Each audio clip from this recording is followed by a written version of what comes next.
Bullet ગરજે છે. Bullet પર બેઠેલા છે ફૂમતાજી હરીભા, ગામના જૂના પરંતુ દમદાર વતનની શાન.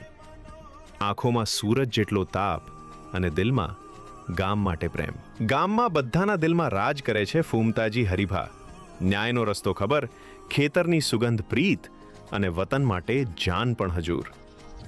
વેપારી ગામવાસીઓને ધમકાવે છે, ગામમાં નવા શહેરિયા વેપારી આવે છે, દલપતસિંહ. તે નદી કાંઠા જમીન ખરીદી આખું ગામ પોતાના કબજામાં લેવાનો પ્લાન બનાવે છે. ગામવાસીઓ ગભરાઈ જાય છે. ફૂમતાજી હરીભાને જણાવે છે, હરીભા, આપ વગર આ લડાઈ શક્ય નથી. હરીભા બુલેટ પરથી ઉતરે છે, ફૂમતાજી હરીભાને કહેશે, વતનની જમીન આપણા પિતા દાદાએ લોહીથી સિંચી છે. કાગળના દસ્તાવેજોથી કોઈ નહીં લઈ શકે.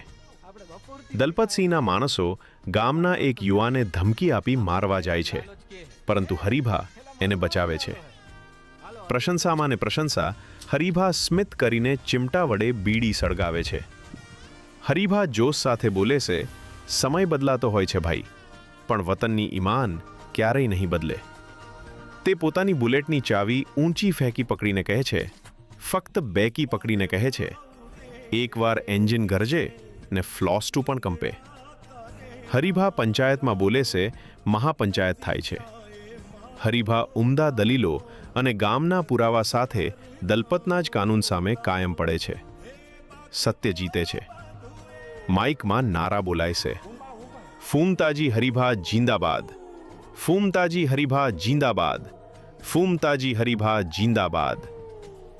હરીભા બુલેટ પર ચડે છે અને ગામની સફરમાં નીકળે છે.